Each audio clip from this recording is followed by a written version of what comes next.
గుండె నిండా గుడి గంటలు సీరియల్లో ఈరోజు ఎపిసోడ్లో ఎన్నో ఉత్కంఠభరిత ఘట్టాలు చూడొచ్చు. సంజు యొక్క ద్వేషపూరిత ప్రణాళికలు, శోభన యొక్క కుట్రలు, బాలు, మీనా మధ్య ప్రేమ పూల వర్షం వంటివి ఈ ఎపిసోడ్ను ఆకర్షణీయంగా మారుస్తాయి. గుండె నిండా గుడి గంటలు సీరియల్ ఈరోజు ఎపిసోడ్లో కేజీ స్వీట్స్ తీసుకుని మరి సంజు ఎంజాయ్ చేస్తుంటాడు. మౌనికను సంతోషంగా ఉండు, ఎంజాయ్ చేయమని అంటాడు. ఎక్కడికి వెళ్తున్నామో చెప్పండి అని మౌనిక అడుగుతుంది. నీకు ఎంతో ఇష్టమైన మీ ఇంటికి తీసుకెళ్తున్నా. ఫంక్షన్లో పెద్ద గొడవ జరిగిందట. మీ వాళ్లకు తీవ్రమైన అవమానం జరిగిందట. ఆ బాధను మనం ఇంకాస్తా పెంచాలిగా అని సాడిస్ట్ నవ్వు నవ్వుతాడు సంజు. మరోవైపు శృతిని పంపించడంపై శోభనను సురేంద్ర అంటాడు. శృతి మన మాట వింటుందా? అయినా మన అల్లుడు మనింటికి ఇల్లరికం రావడం, కూతురు కాపురం ముక్కలు చేసుకోవడం కాదు. శృతిలాంటి టెంపర్కి రవిలాంటి నిదానస్తుడే కరెక్ట్. తర్వాత అయినా శృతి మన మాట వినాలనే తన సైడ్ మాట్లాడాను. అప్పుడే వాళ్ళింటికి వెళ్ళగలం అని శోభన అంటుంది. వాళ్లను అంత అని ఏ మొహం పెట్టుకుని వెళ్తావ్ అని సురేంద్ర అంటాడు. ఏమైనా ఒక్కగానొక్క అమ్మాయి. తప్పదు.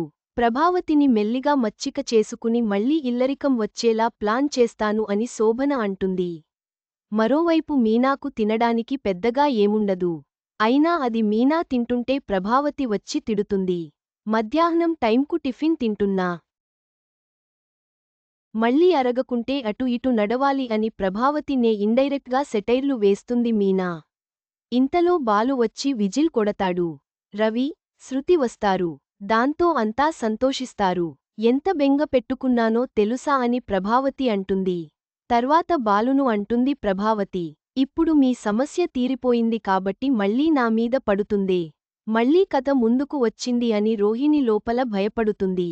రవి బిర్యానీ గురించి అంటే నేను పంపించడమేంటని అంటాడు. దాంతో బాలు రవి కాలు తొక్కి అవును అని చెప్పు అని అంటాడు. దాంతో రవి అవును అంటాడు. ఈరోజు మళ్ళీ కొత్త రోజులా స్టార్ట్ చేద్దాం. అందుకే కేక్ కట్ చేసి సెలబ్రేట్ చేసుకుందాం అని శృతి అంటుంది. ఆ రోజు మీ నాన్నగారికి అంత అవమానం జరిగిందిగా ఎలా మర్చిపోయావ్ అని రోహిణి అంటుంది. ఎలా మంటపెడుతుందో చూసావా అని రవితో బాలు అంటాడు. నేనే మర్చిపోయాను. నువ్వెందుకు గుర్తు పెట్టుకున్నావ్? మంచి చెడు ఎలా ఆలోచించాలో నాకు కొంతమంది చెప్పారు.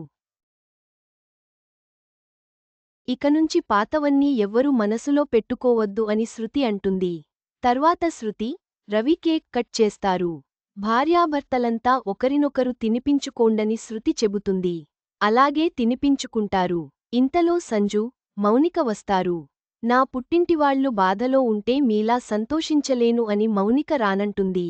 సంజు బలవంతంగా ఇంట్లోకి తీసుకొస్తాడు. కాని సంజుకే పెద్ద షాక్ తగులుతుంది. అంతా సంతోషంగా ఉండటం చూసి దిమ్మతిరిగిపోతుంది.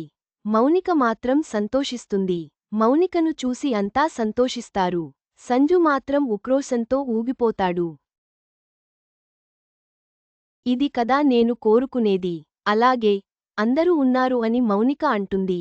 రవి, శృతి ఇంట్లో ఉండట్లేదని విన్నాను అని సంజు అంటాడు. లేదు బావా, దూరంగా ఉన్నాం అంతే విడిపోలేదు అని రవి అంటాడు. ఎక్కువ మాట్లాడినా, తప్పు చేసిన నేను ఊరుకోనని నీకు తెలిసినంత బాగా ఎవరికి తెలుసు బావ అని బాలు అంటాడు. మీరిద్దరు కూడా కేక్ కట్ చేసి తినిపించుకోండని మీనా అంటుంది. హ్యాపీ ఫ్యామిలీ అనే కేక్ను సీన్ రివర్స్ అయిందని కోపంతో కట్ చేస్తాడు సంజు. బావను కేక్ను ముక్కలు చేసినట్లు మా కుటుంబాన్ని ఎవరు ముక్కలు చేయలేరు. నేను కేక్ను కాదు చాకుని. ఇప్పుడు తినిపించుకోండి అని బాలు అంటాడు. దాంతో సంజు, మౌనిక తినిపించుకుంటారు. భోజనం చేసి వెళ్లమని ప్రభావతి అంటే వేరే పని ఉండి వచ్చాం. వెళ్తాం అని సంజు అంటాడు. బావగారు ఏదో స్వీట్స్ తెచ్చారే, మాకోసమేనా అని బాలు అంటే, అందరికీ నేనే తినిపిస్తా అని అందరికి తినిపిస్తుంది మౌనిక. ఫోన్ వచ్చినట్లు చేసిన సంజు వెళ్ళాలి అని చెబుతాడు. ఇవాళ మా ఇంట్లో పండుగ సంబురంగా జరుగుతుంది. మౌనిక ఉండని అంటాడు సత్యం. పర్లేదు నాన్న వెళ్తాను అని మౌనిక అంటుంది. తర్వాత టెర్రస్పై ముగ్గురు అన్నదమ్ములు భార్యల గురించి మాట్లాడుకుంటారు. రవిని శృతి, మనోజ్ను రోహిణి, బాలును మీనా కాల్ చేసి రమ్మంటారు. దాంతో అంతా వెళ్ళిపోతారు. మీనా దగ్గరున్న మల్లెపూలకు బాలు తగలడంతో అవి పైకి ఎగిరిపడతాయి.